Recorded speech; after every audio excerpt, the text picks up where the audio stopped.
मैं 8 महीने की प्रेग्नेंट थी और अपनी डिलीवरी के लिए अपने मायके गई थी।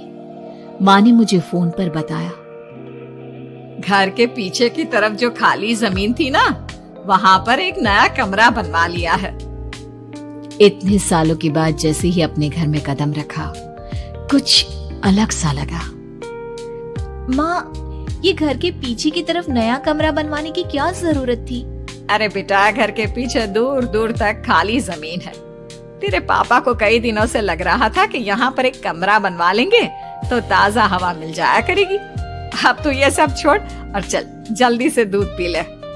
माँ, मैं थोड़ी देर में पी लूंगी, आप सो जाओ। मैंने दूध का गिलास उठाकर उस खिड़की में रख दिया।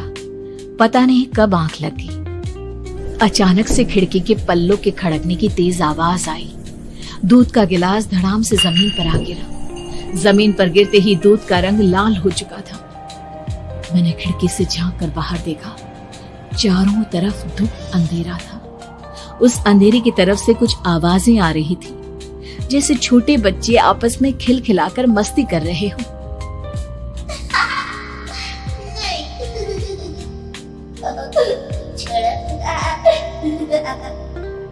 इतनी रात को इतने घनघोर अंधेरे में बच्चों की आवाज कैसे आ रही है?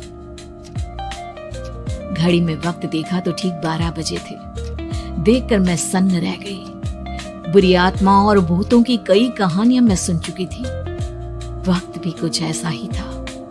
ऊपर से मैं प्रेग्नेंट। सुना था कि ऐसे वक्त में अक्सर बुरी आत्माएं औरतों का पीछा करती है, तो क्या मेरे पीछे भी? पसीने से तरबतर बड़ी मुश्किल से, जैसे कांपते हाथों से मैंने उस खिड़की को बंद किया। जल्दी से जल्दी उस कमरे से बाहर निकलकर माँ के पास जाने के बारे में सोचा, लेकिन जैसे ही दरवाजे की तरफ पलटी, लगा कोई साया हवा की स्पीड से दरवाजे के सामने से गुजर गया। मेरे गले में अटक कर रह गई। मैं जोर से चीख कर माँ को बुलाना चाहती थी, लेकिन वो आवाज खुद मेरे कानों तक नहीं पहुंच पा रही थी। तो माँ तक कैसे पहुंचती? खिड़की के पल्ले एक बार फिर तेज हवा के झोंके से धड़ाम करके खुल गया और पूरी ताकत से मैं चीख पड़ी। जानती थी मेरी चीख की आवाज सुनकर कुछ ही सेकंड में माँ वहां पहुंच जाएगी, लेकिन ऐसा कुछ हुआ ही नहीं।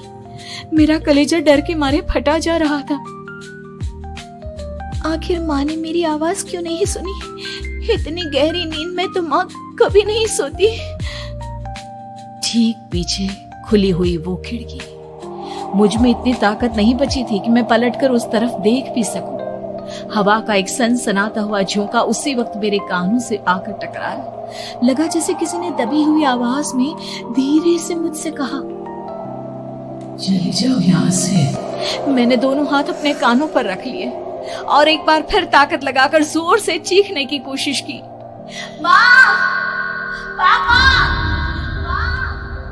मेरी आवाज उस कमरे की दीवारों से टकराकर वापस मुझे ही सुनाई दे रही थी।